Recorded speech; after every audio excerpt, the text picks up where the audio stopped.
du chemin de la vérité et les bienfaits de la vérité. Et nous avions dit beaucoup de choses dont je ne pourrais pas du tout revenir. J'avais parlé de qu'est-ce que le chemin de la vérité. On avait parlé on avait parlé du chemin de la vérité, de différentes incarnations qu'il y a dans le chemin de la vérité. On avait dit que la vérité c'est un chemin. On avait dit que la vérité vient de Dieu. On avait dit que Jésus est l'incarnation de la vérité. On avait aussi dit que Jésus est la vérité qui met en lumière notre vie et qui dévoile les ténèbres comme la lumière qui se cache au travers de notre vie. On avait aussi parlé de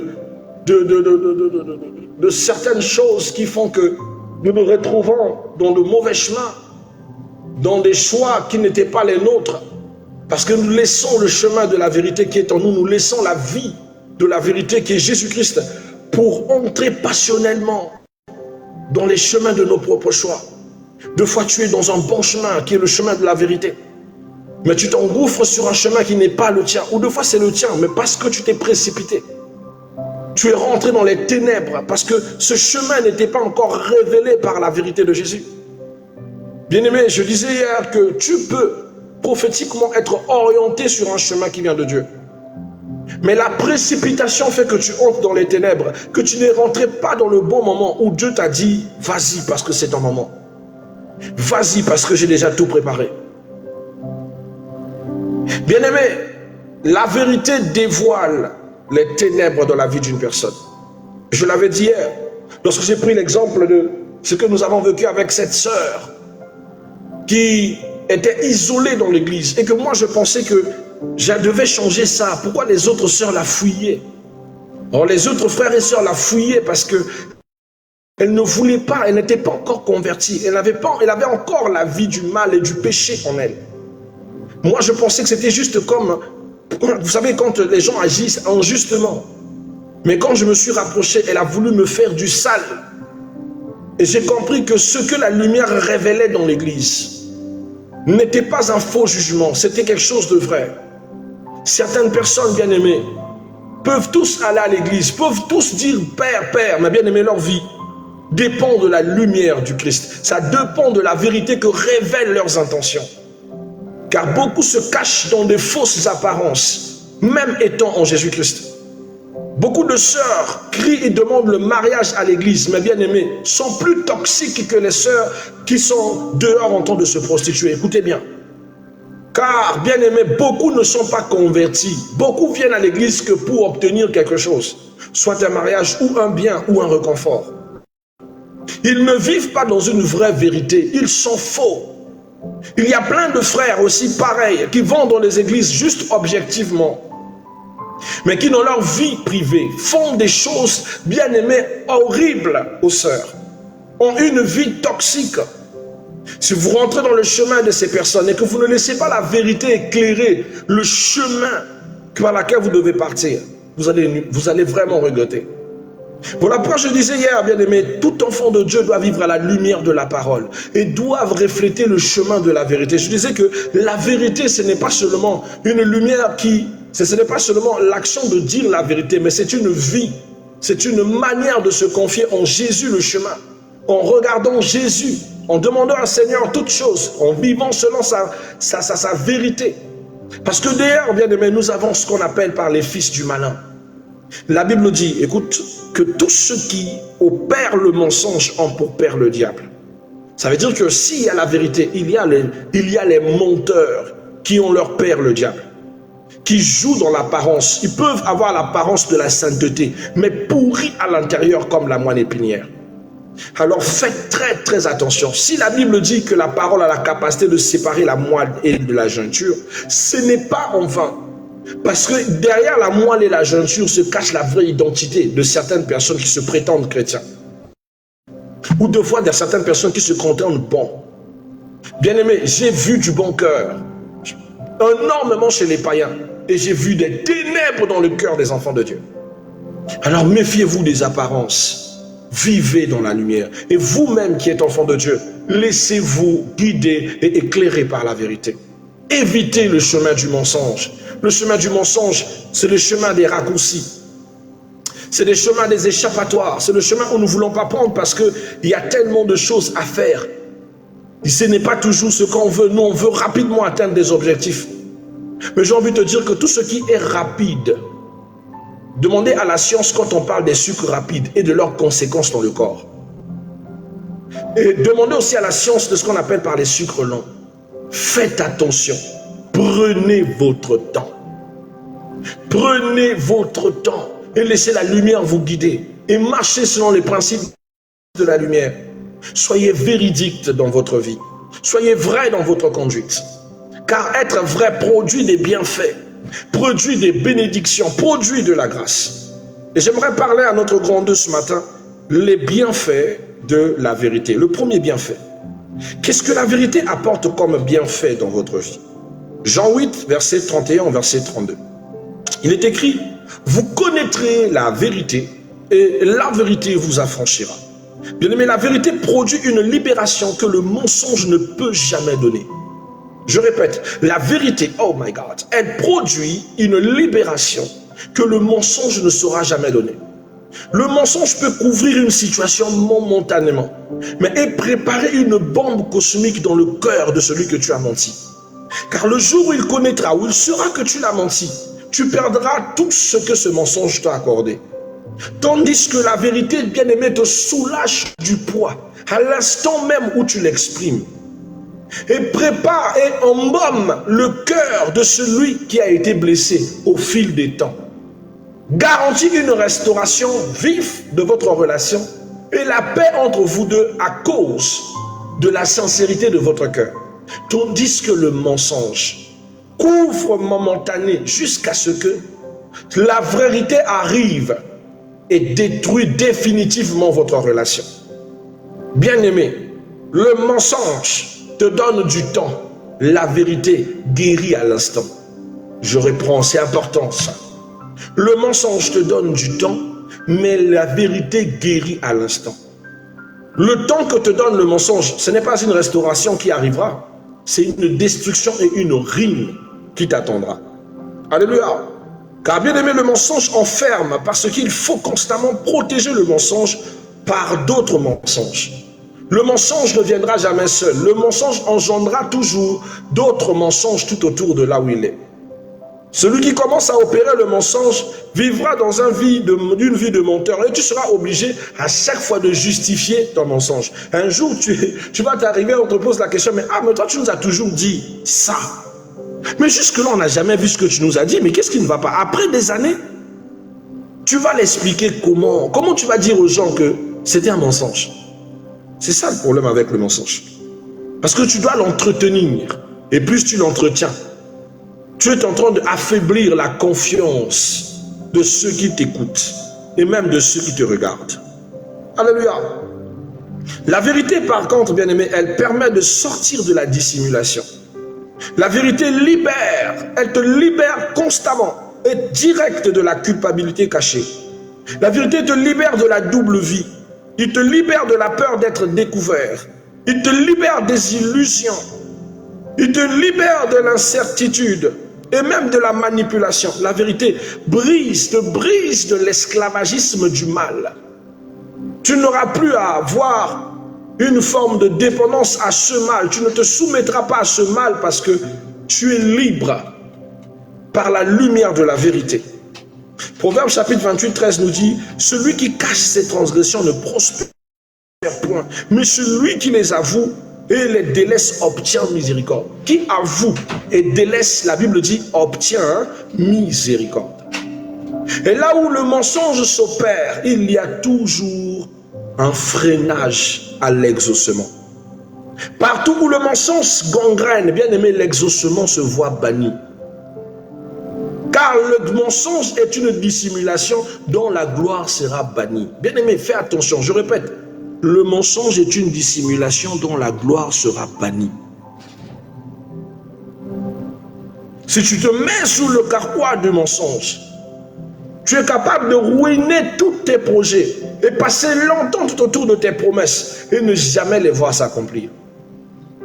Je vais m'expliquer. Vous savez, je suis allé à Pointe-Noire en 2019. J'ai déjà témoigné ça plusieurs fois. Où dans la mission de prier pour l'éradication du chikungunya qui est descendu sur nos pays, l'Éternel m'emmène à Vindoulou, dans l'église de mon frère, le pasteur Cliff, au SEMA. Et je suis allé prêcher là-bas. Et quand j'arrive prêcher, l'Éternel me montre une sœur. Et cette sœur priait comme quatre avec ses enfants. Mais l'Éternel me dit, tu vois cette femme avec tous ses enfants qu'il en a. Son problème est que son mari, actuellement, rien ne va et rien ne réussit. Et même la santé de son mari va de pire en pire.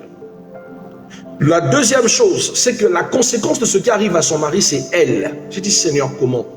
J'ai dit, tu vois tous les enfants qu'elle porte, et même l'enfant qui est à côté, la grande fille que tu vois là. Aucun de ces enfants n'est à son mari. Mais cet homme ne sait pas que cette femme est la source de son malheur. Source du fait que tous ses contrats se perdent, toutes les opportunités qu'il a ne marchent pas depuis des années, près de 15 ans de souffrance. Seigneur Jésus. Et j'avais mal à entendre ce message. J'ai appelé son pasteur. J'ai dit à son pasteur, voici ce que l'Éternel m'a dit. Je ne veux pas brusquer le cœur de ta fidèle, peut-être elle va fuir. Mais écoute, quand je parle à son pasteur, qui est mon frère, il met sa tête, il dit, tu as raison. Elle m'avait déjà parlé de ça, l'Éternel m'avait aussi révélé ça, mais je n'ai pas le courage de confronter son mari. J'ai dit, l'Éternel veut que la vérité soit. Ah, bien aimé, ce genre de message, des familles n'aiment pas ça. Comment ça, l'Église veut que la vérité soit? Ça peut diviser, ça peut séparer, ça peut créer rupture, ça peut faire ceci. Mais bien aimé, si la vérité ne jaillit pas, une vie peut être perdue. J'ai appelé la sœur sur recommandation de mon frère qui a toujours confiance en moi. Et nous avons commencé à partager, j'ai expliqué. Et elle s'est mise à pleurer. Et dit, vous avez raison papa, papa m'avait déjà dit, mais je n'ai pas le courage. Mais quand vous parlez que la vie de mon mari est en danger, je ne veux pas qu'il meure à cause de mes bêtises. Alors nous avons fait appel au frère. Nous avons pris d'abord 3 jours de programme pour préparer le cœur du frère et nous avons fait asseoir le frère. Et j'ai laissé la sœur expliquer. Vous savez, l'homme était anéanti. Bien aimé, on ne peut pas détruire un homme comme ça. Il était anéanti. J'avais pitié au point où moi-même j'avais les larmes aux yeux. Il n'arrivait pas à bouger. Il avait envie de suffoquer, au risque même de faire une crise. Mais bien aimé, il n'était pas bien portant. Ça, c'est ce que tu dois souligner. Il n'était pas bien portant lorsqu'il a reçu la nouvelle. Avant même la nouvelle. Parce que sa santé ne se faisait que se détériorer. Mais lorsque la femme a dit cette vérité-là, bien aimé, moi j'ai vu les couleurs revenir sur le visage de ce frère. J'ai vu les traits reprendre dans le cœur de ce frère. Il a pleuré, il a pleuré, il a pleuré, il a pleuré, il a crié. Il était vraiment choqué. Il avait envie de faire tout ce qu'un homme peut faire face à une nouvelle dégueulasse comme ça. La femme que tu as vécu près de 17 ans de couple, qui te donne 5 enfants, qui n'est pas les tiens. 5 enfants, aucun n'est le tien. Et toi, tu ne sais pas que pendant les 15 ans que tu vis, tous les malheurs que tu vis, c'est parce qu'elle te fait vivre dans un mensonge. Vous vivez dans la carapace d'un mensonge qui vous paralyse. Je parle à quelqu'un. Des fois, tu penses que tu es en train de protéger ton couple dans le mensonge que tu es en train de faire, mais le malheur que tu amènes dans la vie de ce frère-là vient de toi. Et c'est vrai que le jour où tu vas quitter ce frère avec ce mensonge que tu marches avec, que le frère va recommencer à briller. Voilà pourquoi il y a des personnes qui viennent dans ta vie, dès qu'ils viennent, tout s'effondre. Sa vie est fausse. Je répète. Il y a des pays, que beaucoup de personnes qui viennent dans la vie de certaines personnes, dès qu'ils rentrent dans ta vie, tout se détruit. Mais ne cherche pas ailleurs. Elle est fausse. Il y a des choses que tu ne connais pas. Et tant qu'elle ne te dirait pas la vérité, tu ne prospéreras jamais avec cet homme ou avec cette femme. Tant qu'elle n'ouvre pas son cœur, tu ne prospéreras jamais. Parce que là où le mensonge étouffe la gloire. Le mensonge bannit la gloire. Vous comprenez? Vous comprenez? Le frère a reçu ce message. Il pleurait comme c'est pas possible. J'ai consolé le frère, je l'ai ramené dans un autre coin. Je me suis même déplacé avec lui pour qu'on aille s'asseoir ailleurs. Je lui ai parlé. Toute la journée, on a passé avec ce frère-là. Il m'a dit, apôtre, merci de votre temps. Vous avez beaucoup de choses à faire. Mais vous le passez avec moi. Je suis anéanti. Je n'ai pas besoin de ça. Il dit, écoute, Dieu a voulu que les choses soient mises en table pour que tu ouvres ton cœur. Le reste des décisions, le Seigneur te mettra à cœur. Que l'Éternel éclaire ton cœur et qu'il éclaire tes pensées. La femme est restée à l'église en train de pleurer comme si elle avait tué quelqu'un. Comme si, voilà, normal. Oh my God. J'ai pas le sentiment de dire ce que je ressentais. Oh my God. Elle est restée là. Le monsieur est reparti. Il a pris quelques petits effets à la maison. Il est allé d'abord chez son frère. La dame a dit, je suis arrivé, je ne l'ai pas trouvé. Le monsieur m'écrit, me dit, pasteur, je prends d'abord de la distance. J'ai besoin de digérer tout ça. Et de temps en temps, on s'écrit avec le frère. Ça a duré 2 semaines où le frère a pris de la distance.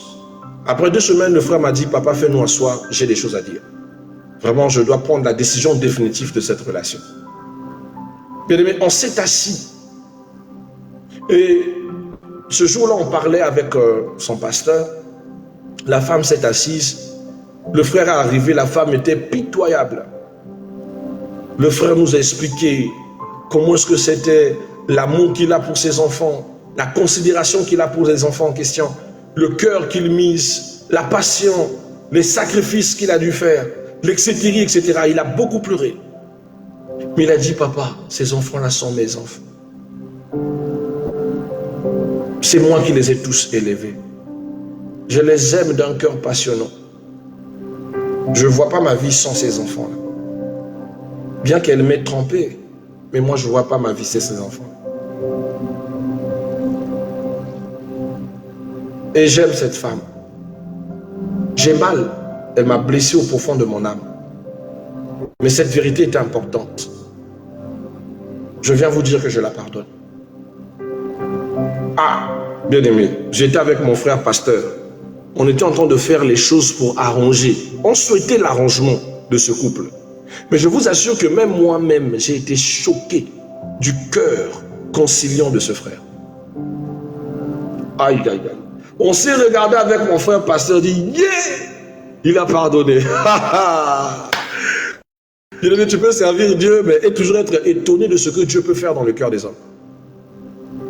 Il l'a pardonné, ils se sont réconciliés et il nous annonce la deuxième nouvelle. Il me dit, papa, où je vous parle, depuis la semaine passée, mon contrat de CDI a été validé à Eni Congo. C'est-à-dire, dès que la vérité a jailli, la vie du frère a brillé. Le parcours du frère a brillé. Les œuvres du frère ont brillé. Lui, dans ses contrats, était toujours négligé. On ne voulait pas de lui, on ne le prenait jamais au long terme. On le prend, on le recycle, on le jette. On le prend 2 ans plus tard ou 6 mois plus tard. On ne le donnait pas de la valeur. Mais son contrat à Eni Congo a été enfin approuvé au CDI après 15 ans. Et les opportunités ont commencé à découler tout autour du frère. Il a dit, j'accepte et je la pardonne. Vous savez quel est ce pouvoir? On appelle ça le pouvoir du pardon. Vous croyez que ça, quel est ce don? Le don de la vérité. Quand la vérité éclaire tout, et lorsque la vérité vient de la bouche de celui qui l'a fait du mal, elle balaie tout mal tout autour. Vaut mieux que la vérité sorte de la bouche de la concernée, que la vérité ne se découvre ailleurs. Parce que celle-là brisera la relation. Où je vous parle, ils ont eu encore 2 autres enfants sur les 5. Et les 2 autres sont des photocopies conformes de ce monsieur. 15 ans, elle n'a jamais porté d'enfant pour cet homme. Dieu a bloqué son ventre. Mais 15 ans après, elle porte 2 enfants, les témoignages de ce monsieur. Et le monsieur vit avec ses enfants sans distinction. Et là, je vous cache le vrai mal. Hein. Vous savez avec qui elle a eu ses enfants? Les 5 enfants répétitifs.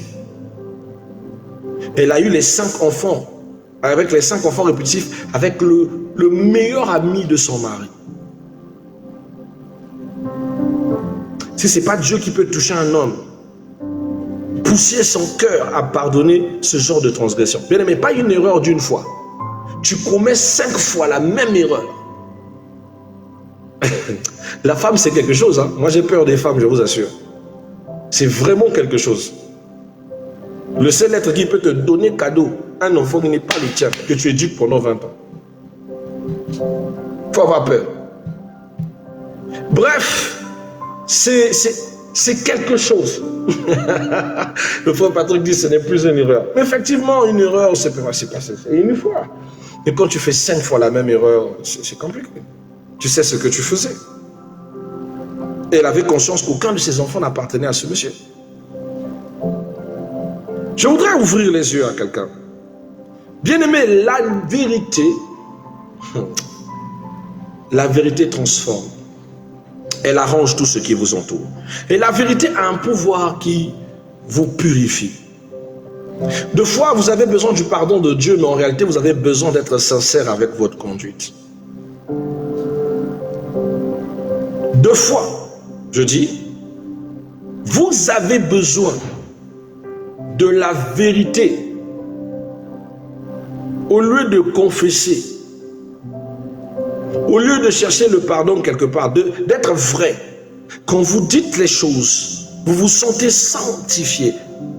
Car Jean 17, verset 17 dit, sanctifie-les par ta vérité. Sanctifie-les par ta vérité. La vérité ne sert donc pas uniquement à nous informer, elle sert aussi à nous transformer. Là où il y a la vérité, bien aimé, le pardon reste automatique. Là où la vérité descend, le pardon est automatique. Alléluia. La vérité agit comme un miroir spirituel. Jacques chapitre 1, verset 23 au verset 25 dit, compare la parole à un miroir qui permet à l'homme de voir son véritable état. Le principe, c'est que la vérité révèle, la vérité corrige et la vérité transforme. La vérité sanctifie. Elle te purifie sur le champ. Pas besoin de tracasserie, d'aller faire des types de prières. Non, non, non, non. Tu avoues tes crimes. Tu avoues tes actes. Sur le champ, toi-même tu sens que tu deviens libre. Sur le champ, tu sens que tu ne dois plus à Satan, tu n'as plus aucune dette envers le diable. Une troisième des choses que j'aime avec la vérité, c'est que la vérité donne une bonne direction. Ceux qui marchent dans la vérité, bien aimés, marcheront toujours dans des trajectoires justes. Une trajectoire plutôt dirigée par Dieu. Car une personne qui refuse la vérité risque de prendre des décisions fondées sur l'illusion. Mais celui qui accepte la vérité peut corriger sa trajectoire, peut prendre le chemin le plus juste. Proverbe 12, verset 22 nous dit, les lèvres fausses sont en horreur à l'erreur de l'Éternel, à l'oreille de l'Éternel, mais ceux qui agissent avec vérité lui sont agréables. La vérité devient donc, bien aimé, une boussole morale, une boussole spirituelle. Elle nous aide à répondre à des questions essentielles. Où suis-je? Où vais-je? Qu'est-ce que je dois changer? Qu'est-ce que Dieu attend de moi?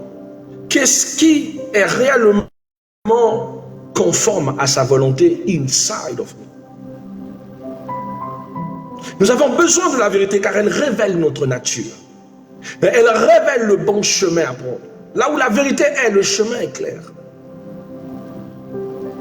Je dis, là où la vérité est, le chemin est clair.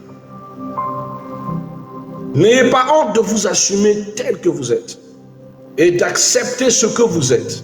Vous rencontrez un homme, vous êtes déjà une mère, une femme avec des enfants, acceptez que vous avez des enfants. Pourquoi vous mentez?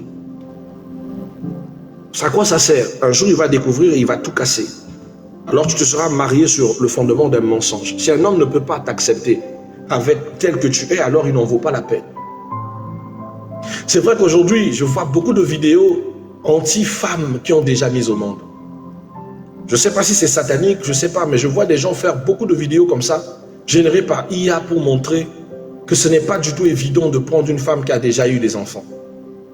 J'ai vu la sœur qui a écrit « Et les hommes qui abandonnent leurs enfants ». C'est incapable, c'est des hontes.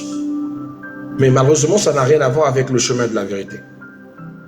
C'est plutôt lié au chemin du mensonge que cet homme ou ces hommes ont vécu. Parce que tu ne peux pas dire que tu aimais quelqu'un, que tu veux passer ta vie avec cette personne, mais lorsque vous aviez des enfants, vous avez pris des distances. Et que tu décides de ne pas t'occuper de tes propres enfants, il faut vraiment être quelqu'un d'incapable, c'est-à-dire enfant, immature, banal. Mais là, ça c'est dans ces conditions-là. Mais il y a certaines sœurs qui n'ont pas laissé de l'opportunité aux parents, aux hommes, de prendre soin de leurs enfants. En quoi? Dès qu'ils ont eu des enfants, ils ont eu des problèmes. Elle a pris les enfants, elle a quitté le ménage elle-même. On ne l'a jamais foutu à la porte. Il n'y a jamais eu séparation. C'est juste qu'elle, à la dernière décision, elle n'accepte jamais le tort. Elle préfère toujours prendre cette décision avant, c'est-à-dire larguer avant d'être larguée. Afin de soulager sa conscience, elle largue. Elle pense que la relation comme le mariage, c'est une chose qu'on peut prendre des décisions fortuites. Elle n'a pas vu l'avenir des enfants en prenant cette décision.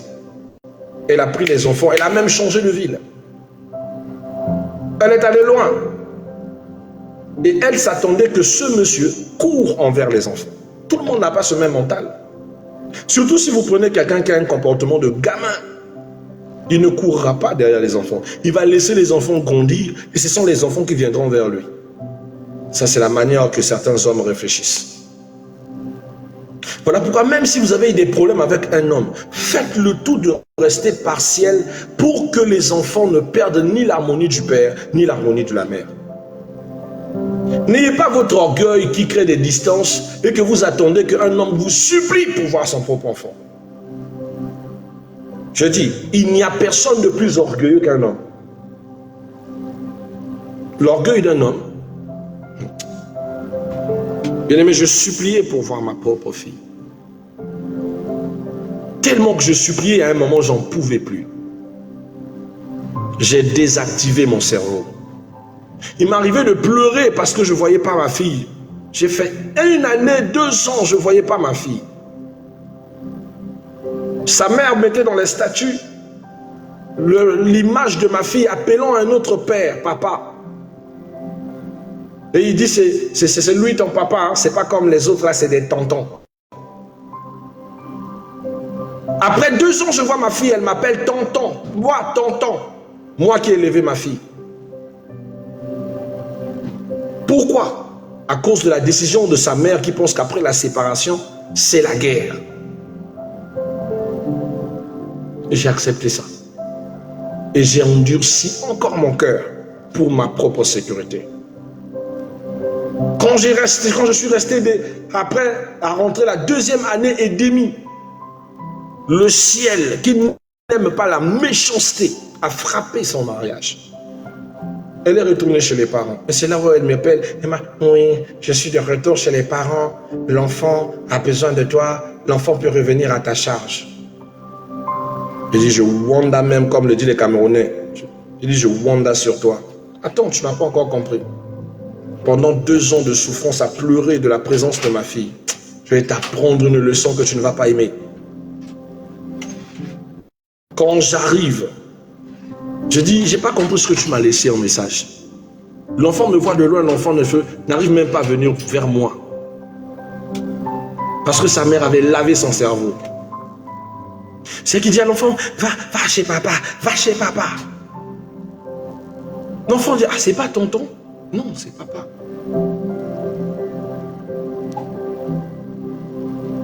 L'enfant s'approche. C'est un ange, moi je ne vais pas blâmer. C'est encore le comportement de sa mère. Je rends grâce. Écoutez bien, hein, certains choix que vous faisiez.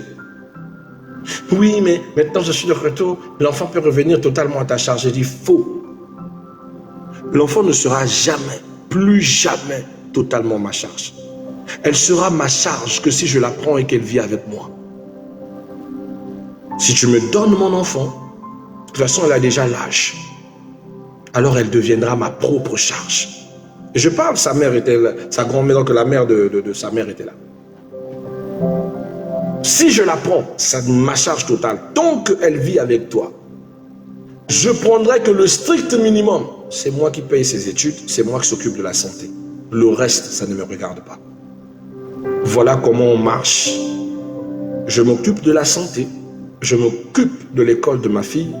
Le reste, c'est pas mon affaire. Même quand ça fait souffrir mon cœur, je préfère encore que mon cœur souffre que de tomber dans des bêtises pareilles.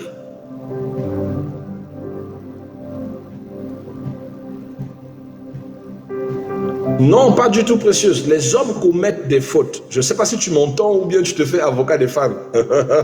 J'ai l'impression que tu ne m'écoutes pas. Ne confonds pas l'erreur que tu as fait avec un homme ou que l'homme a commis sa faute. Ça, c'est vous deux. Mais les enfants ne doivent pas payer les pots cassés de votre mésentente. Rapidement, lorsqu'on a des problèmes avec un homme qui est lié à la vérité ou au mensonge, beaucoup se rétractent. Ils quittent intégralement la relation. Ils ne se rendent pas compte de ce qui concerne les enfants. La femme est blessée par le comportement de son homme, alors elle bloque tout accès. Deux fois même, elle coupe le numéro de téléphone, elle coupe l'homme qui ne sait même plus où voir cette fille, ni où se trouve son enfant. Vous le faites pour nous blesser. Vous êtes blessé, vous avez raison. Vous fermez tout accès. Mais est-ce que vous oubliez que l'enfant là a besoin de vous deux? Là, je parle de ce paramètre-là, Meredith, où nous se retrouvons avec des colères mutuelles, mais nous avons oublié que nous avons quelqu'un au milieu, des enfants, des innocents, qui n'ont rien à voir avec nos colères. La faute est là, oui, il a mal agi. Mais pourquoi prendre des mesures qui nuisent à tes propres enfants? J'ai vu des sœurs qui ont des problèmes avec l'homme, mais ils le laissent voir ses enfants. Il laisse les contacts avec ses enfants. Elle a toujours veillé que l'enfant ait un rapport avec leur père. C'est sa manière de responsabiliser ce monsieur. Et à la fin des rapports, il dit, ah, tes enfants ont un problème. L'école n'est pas encore payée. Les choses ne sont pas encore payées. C'est-à-dire, elle soumet, en laissant une très bonne entente avec le parent, avec le père, rappelons les responsabilités de celui-ci envers les enfants. Un père qui est face à une circonstance pareille ne peut pas s'élever contre. Il sait qu'il a un contact avec ses enfants, il sait qu'il y a un cœur de décision sur ses enfants, il se sentira toujours le plus aisé d'en prendre soin. Mais si tu verrouilles toutes les portes, même d'accès aux enfants, même à toi, dans quelle spiritualité, dans quelle spirale celui-ci peut prendre soin de ses enfants? Et là, je parle en général, là, je ne m'adresse pas directement à toi, précieuse. Pas du tout, pas du tout. Je prends ça parce que nous sommes... C'est un exemple où beaucoup de sœurs se retrouvent dans ça.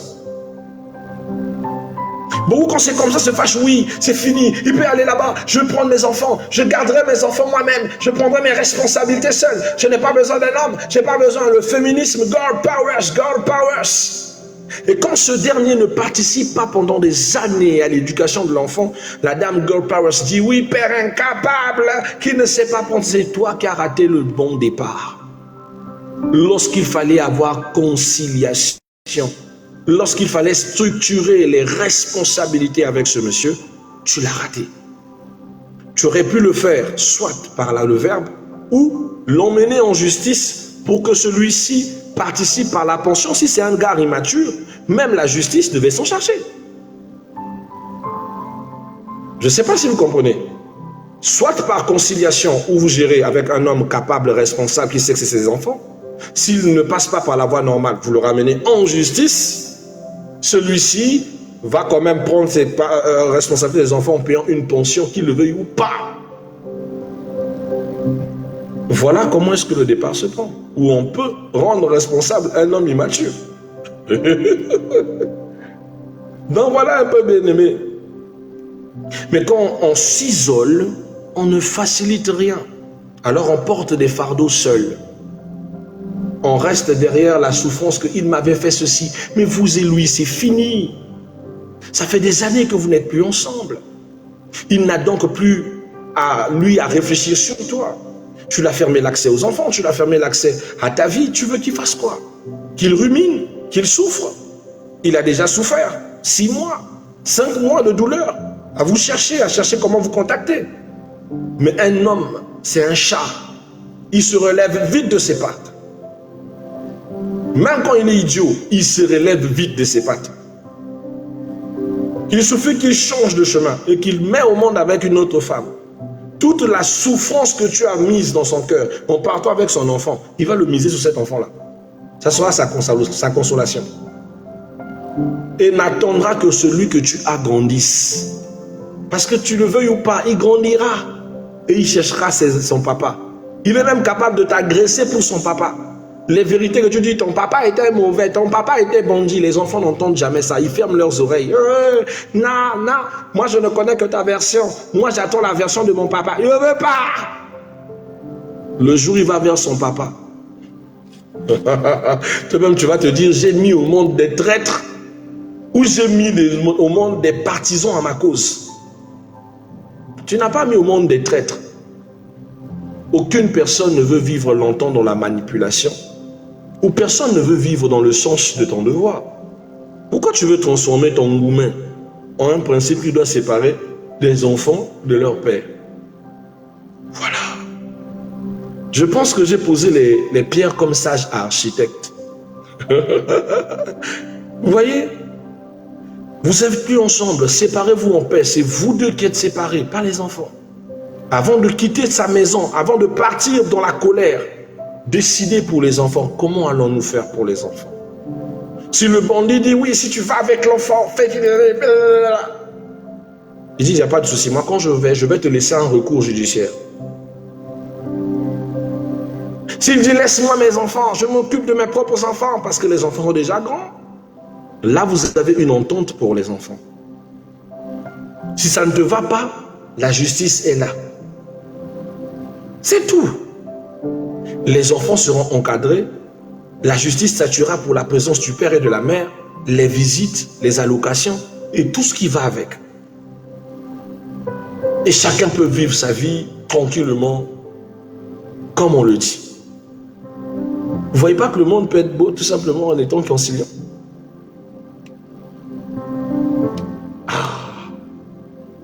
Voilà. Donc, pour calmer l'avocat des femmes, non, je ne dis pas que les hommes ont toujours raison. Mais je parlais du tort du couple ne doit jamais impacter sur la relation que les enfants ont avec les parents.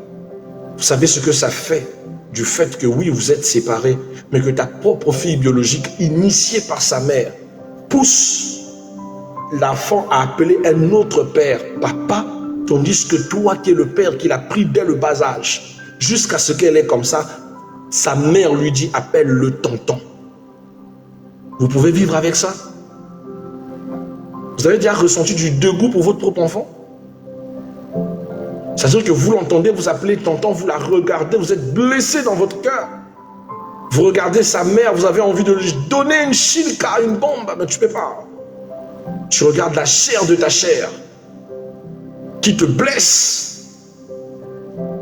Pourquoi? Parce qu'il y a une immature qui pensait que on peut diviser un enfant de son père. Mais aujourd'hui, à chaque fois, oui, ta fille m'énerve, ta fille ne veut qu'aller chez toi. Quand elle vient chez toi, tu lui donnes quoi? Viens prendre ton enfant. Hein? C'est ma fille, c'est mon son. C'est devenu grande.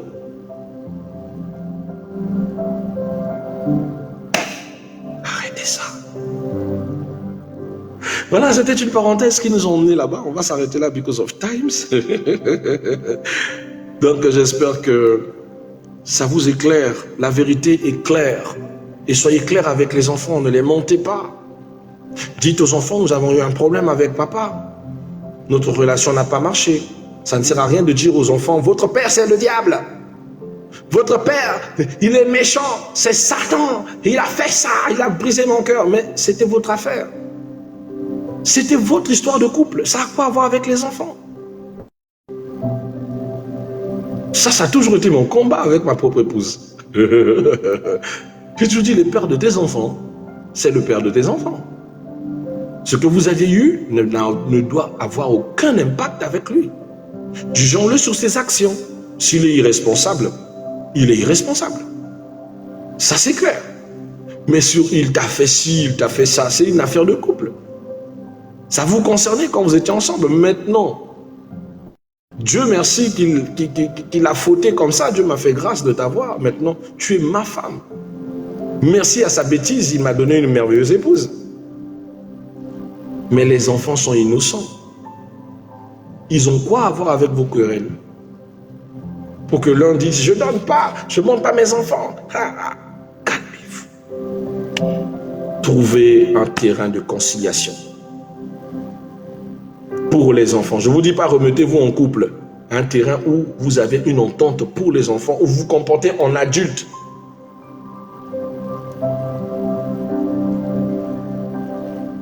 D'accord?